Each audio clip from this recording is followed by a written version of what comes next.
back to the vlog. So today we've got a good one in store for you. I'm going to start a prep series edition, even though I'm sort of just over 7 weeks out from my show. It is a little bit late, but I think that it's a good point to start because it's getting to the sort of hard yards of prep now, where fatigue is starting to get turned up and whatnot. We're reaching new levels of condition pretty much every single day, so I think it's a perfect place to start this little prep series vlog of mine.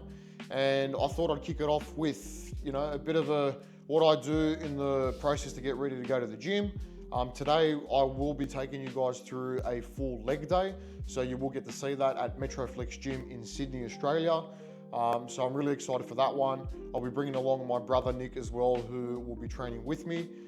Get some pretty cool shots in there, show you guys how I train, talk a bit about how I approach training, especially towards the end of a prep phase, where training intensity is at, things like that. So first things first, we do usually start our day in the kitchen, just like we end our day in the kitchen. Bodybuilding, yeah, you'll find that most of us spend the time here, for the most part, either cooking or eating. But to kick things off, I just wanted to take you guys through what I'll have as a pre-workout meal at the moment. So food is quite low. We are on just about 2,270 calories. So I'll put these macros up on the screen too for what I'm currently eating. My go-to pre-workout meal at this moment is cream of rice. So those of you who are familiar with cream of rice, you know that it is one of the go-to meals in bodybuilding, very fast digestible carbs, really good to get that glycogen replenished, or as much as we can anyway at this point in prep. It's essentially the only sort of main lots of carbs that I get throughout the day, and the rest is just drip fed sort of throughout the day. But I do a cream of rice with 100 grams of rice flour. The one that I use is the Mackenzie's one, so I know a lot of people can get your different tubs of flavored rice flour or whatnot. It is a bit expensive. Usually with this, if you use a really nice flavored protein like the Rule 1 that I use over here, frozen banana is the flavor that I've gone with, then you can pretty much do any concoction of rice flour flavor you want, and these are only like less than $3. So if you're Australian, you're local, get these rice flour straight from Coles or Woolworths, and it'll literally be the cheapest pre-workout meal you'll ever have.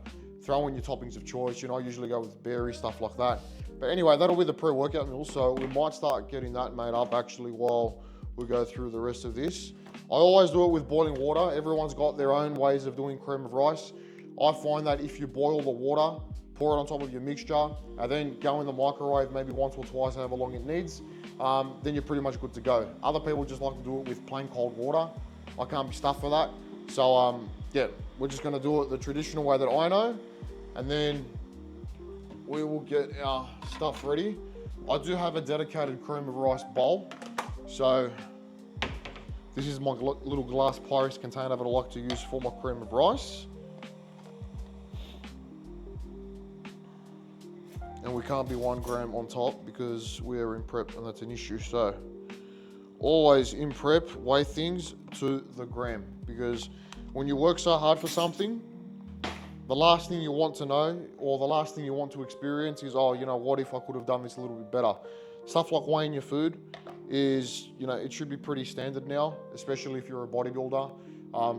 In prep especially, you don't want to leave these little 1%ers, to think at the end of your competition, oh, could I have done this better, or is this what potentially let me down? So even the little 1% differences, I know something so insignificant as 1 gram of rice flour might not seem like a lot, but if you're doing that every single day, then there's an extra, 5, 10, 20 calories there potentially that you could be adding onto your deficit every single day that then doesn't go accounted for. So get it right from the get-go, and then from there, you should be sweet.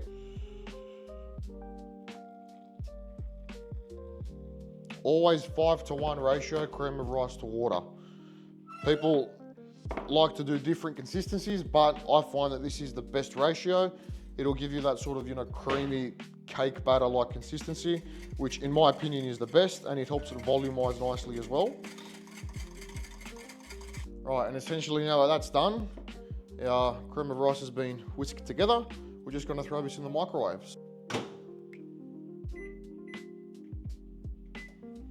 Literally 2 minutes, and she'll be sweet. All right, so for pre-workout stack, what we are going to do is I always have 5 grams of creatine. I'll do 5 grams in the morning with my hydration drink, and then 5 grams will also go in my pre-workout. We are going to add in 2 scoops of pump, and then we are going, because we are training in the morning still, mid-morning, we are going to do a scoop of caffeinated pre-workout as well. So we've got a nice little stack here ready to go. I will mix in some EAAs as well. So I've just got some EAAs powder here that I will throw in, as well as a scoop of Hydromax, which is by Strom Sports. Fantastic product. I do two servings of this per day. One in the morning with my creatine and the Systol Max as well, which I've spoken about in my day in the life. And then I will do a second scoop of the Hydromax in my intra workout. So at the moment, I'm not having any intra carbs because carbs are used sparingly. We don't get that many of them. So that will be the pre-workout stack pretty much every single day for every training session. And aside from that, I will tuck into my cream of rice when it's done.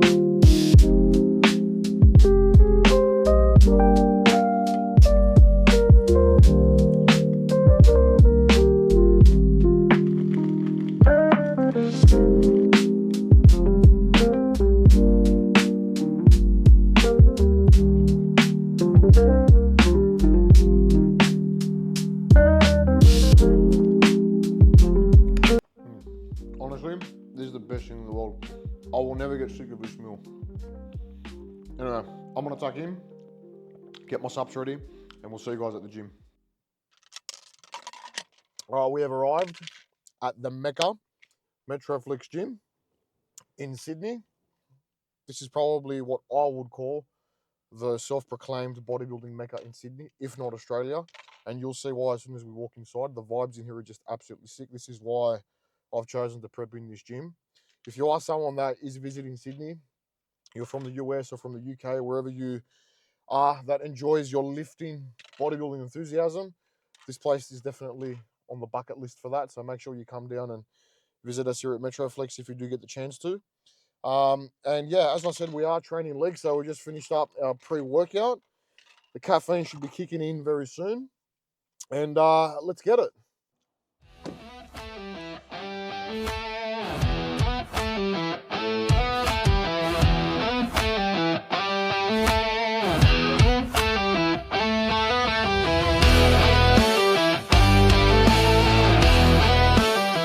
That's good, Manny.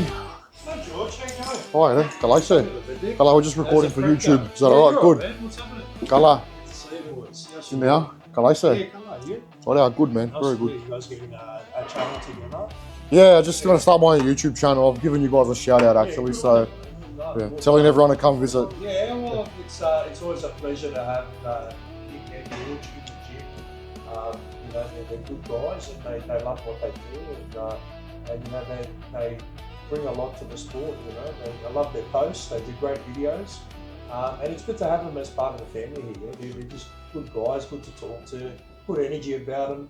And I wish them all the very best. If there's anything I can do to help, you know, feel free to reach out. Legend. Thanks, Manny. Manny is the proud owner of Metroflex Gym in Sydney, so very family-driven bodybuilding community here. So make sure you come down and visit us if you are visiting in Sydney. So let's get it.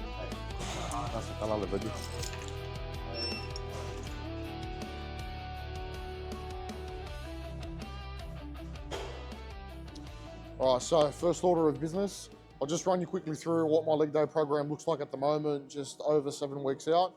I always like to start off with a hamstring movement just to help get the legs all nice and warm. At the moment, what I've had in my program is the seated hamstring curl. So this gives a really nice stretch, really locks in the hamstrings and does a really good job of isolating them. So we'll do this for a couple of working sets. I do have an intensifier in this as well. So the last one is a rest pause set. And then after that, we will move on to a bit of glute work and then we get into quads. So usually a couple warm-up sets just to get the blood moving a bit, feel the legs actually start to work. And then we will get into some heavy, hard working sets.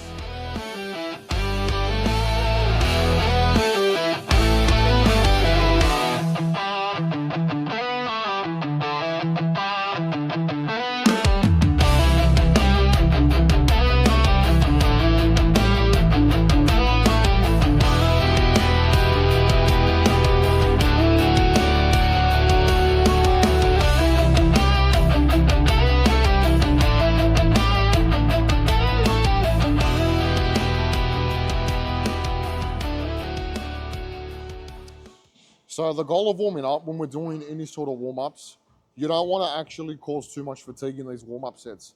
The whole point of warming up before a working set is so you can actually prime that muscle ready to hit it in the working set. If we're doing too many reps, excessive sets in the lead up to our working set, then you are potentially taking away from the work that you're going to perform in that set. So whenever I'm warming up, as a general staple, as the sets start to get heavier, the reps will start to drop. And then when I get to my working sets, that's when I have my targeted rep range of say 8 to 12 or 10 to 15, depending on what the program says and depending on what the goal is.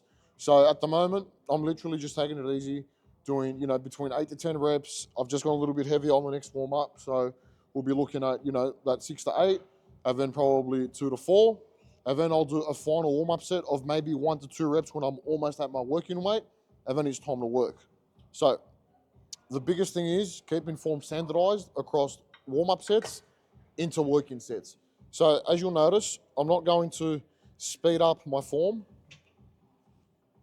just because the weight's getting heavier.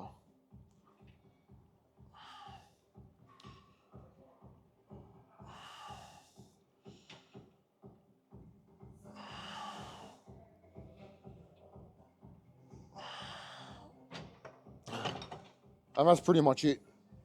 We're just doing a few reps, keeping the form standardized. The tempo is going to be kept the same.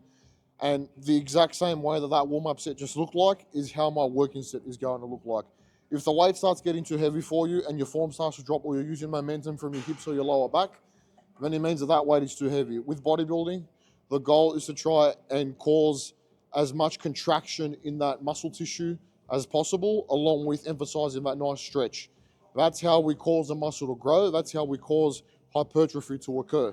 It's not just about moving weight from point A to point B. It's not powerlifting. All right, so once you get those things locked in, you'll be well on your way, starting to see some sick size come through. We're pretty warmed up, so first working set, we're gonna try and hit that 8 to 12 range. We did 12 last week, so at this moment, I'm not trying to, yes, we're always trying to get stronger, but I'm at the point in prep where I'm pretty cooked, I'm not gonna lie. Tank is pretty much running on empty now, so hopefully I can get a refeed in the next few days. We'll see how we go, depending on what the coach says. I just did send him some fasted check-in shots this morning, so we'll see how we go with that. Looks like I do need a deload over the next week or so. Again, when you're pushing consistently for so long on end, there's only so much your body can take. So doesn't mean intensity is going to drop. We're still going to try and smash it balls to the wall like always. But I also need to remember what stage of prep I'm in, and that obviously with that is going to come an element of fatigue. But in saying that, let's try to get this first working set.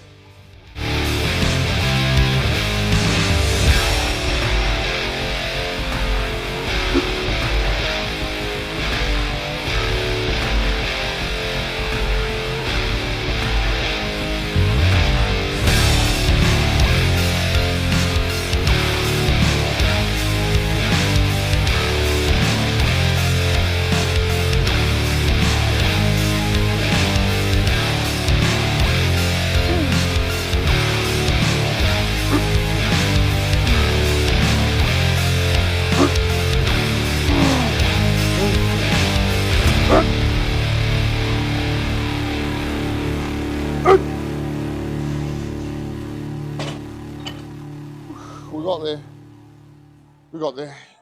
And I have to be happy with that. It's just maintaining when we can. If I can add an extra rep somewhere, I will. But I'll take that. Form was good. Contraction was good. I felt it all in my hamstring. So we'll take that as a win. We take it as a marker of progression. Now it's Nick's turn. Let's go, brother. 2, 3, 10, 2 more. Come on, squeeze. 11. All right, so another thing that I'm a very, very big advocate of. I know it's not been on your phone, but it's tracking your workout. So as you can see, the only thing that my phone comes out for in the gym is to track my training. Because if you're not tracking your training and you don't know what weights you're lifting from a week to week basis, you're flying blind. You need to know what your marker of progression is. Trust me, remembering it isn't enough. You're never going to be able to remember all your exercises across a whole training block. So make sure that you're tracking your weights, so that way you know where you can improve next week. So I just did 120 for 12. I'm going to try and get as many reps as I can for the second set. And then after that, the last one on this is going to be a rest pause. So I will drop the weight. We'll try and do more reps. And essentially rest for 30 seconds, go to failure. And then we'll move on. Not too many sets are needed. You hit the muscles effectively, you hit them hard, and then you move on and you recover.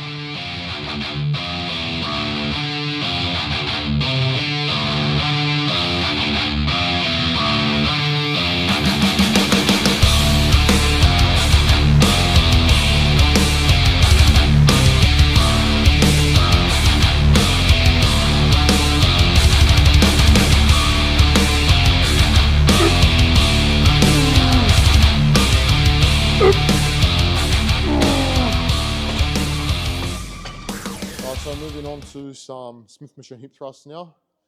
Something that I know a lot of males neglect. We need glutes too, especially for the stage. You want to get those nice lines pronounced in the glutes. That's what means if you're really stage lean. So I'm talking now, hopefully in 7 weeks time I can actually put my money where my mouth is and have those striated glutes.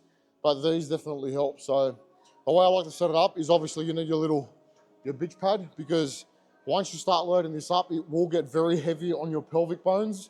And it hurts, trust me. And then a little trick that a bikini girl actually showed me is to do these in a slight deficit, if you will. So I like to have my feet up on a little elevated platform like here, a bit closer actually. And then what you want to do is the bench is locked into place by these little pins here. And then essentially, as you come down, having the pad there allows you to get a bit more range of motion. So my glutes are trying to get as low as physically possible. And then as we're coming up, I'm literally trying to just keep that horizontal line. So I want my knees to be pretty much horizontal with the rest of my torso. And that's how we get a good range of motion in the glutes there. So once you load this up,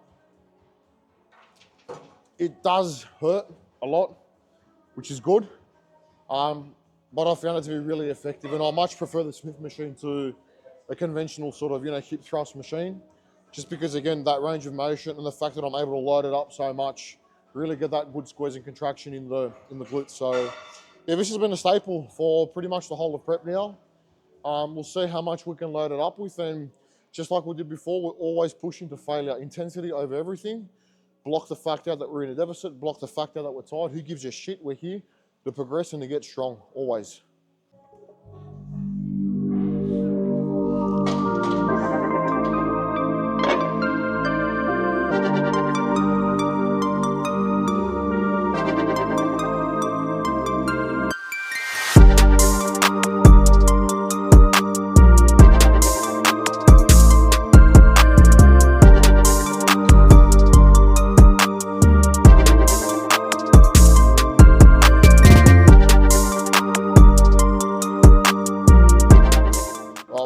For it today. Feeling decent in the glutes at least. Can't say the same for quads yet, but the glutes are feeling good. We're gonna go for it. Last time we did 5 plates for 15. We're just gonna add 10 kilos, so we'll do 210. See how many reps we can get it for. Hopefully we can match it, so see how we go. Big boy weights are going on now.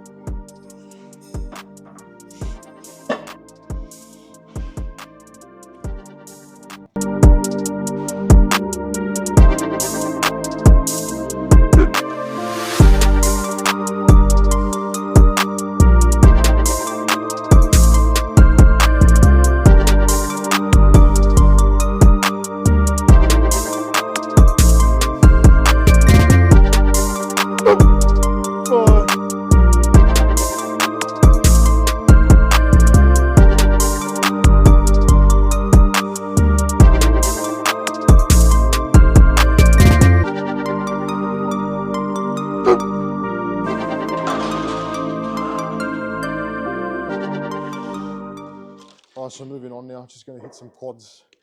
Done our hammies, done our glutes. Going to do our squat pattern now, followed by a leg press, and then we'll be finishing off with some leg extensions. Another thing that I'll do, especially during leg days or every workout actually, is I always make sure that I'm drinking some form of hydration, carbs, or EAAs at the moment. As I explained before, I can't really have too many carbohydrates, so I save them for my meals. So instead what I'll do is I'll have that scoop of that Hydromax. I'll start sipping it gradually throughout my workout just to give me a little bit more energy, help me push through those bigger workouts. So definitely get yourself some EAAs or BCAAs to have in your intra workout. It does help not only hydrate your muscles, but it essentially pushes you to get through your workout a bit more efficiently and reduces the risk of injury as well if you're always encouraging that muscle protein synthesis and keeping those muscles hydrated.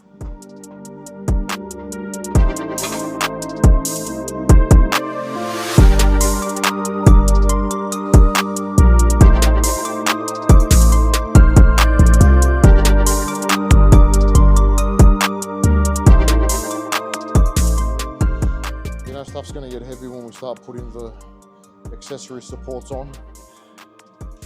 These knee sleeves I've had for like 3 years, and honestly, I reckon they're the reason why my knees haven't been cooked.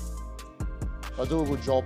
I prefer them to wraps just because they don't give you that extra bounce that wraps do. But these would be considered more raw. So the only advantage essentially is that they give you a little bit of heat to the knee joints or to the elbows if you're using them for pressing.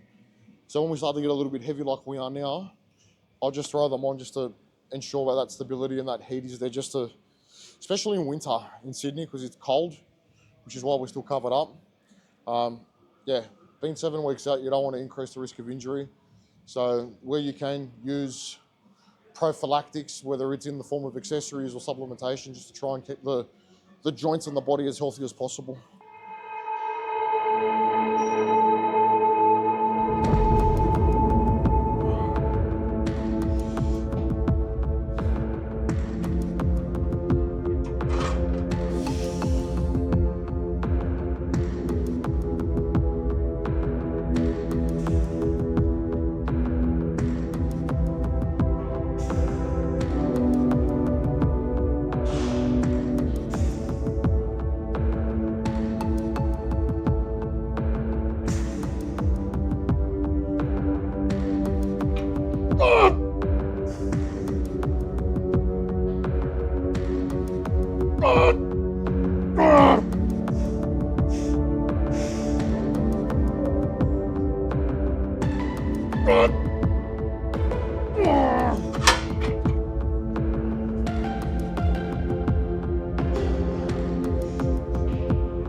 excavators officially are up on our leg session. We are absolutely cooked. Got a fair bit of good stuff done there. Just finished off with a round of posing as well. Currently doing 2 rounds of posing per day. One fasted, one usually after a meal, just to help get the posing fitness up as we get closer to show date. But yeah, essentially this is what it's going to look like for the next few weeks. Just rinse and repeat, very repetitive, same stuff on end, but that's what gets results. So make sure you guys drop me a like and subscribe if you enjoyed this style of video. We will be pumping out these as often as I can. I am doing all the editing myself at the moment, so it might take a little bit longer. But as I said, your feedback is always appreciated. Show me the love in the comments down below. Make sure you comment what you want to see more of, and we will try and produce as much as we can. That's it from me, guys. Thank you very much. See you for the next one.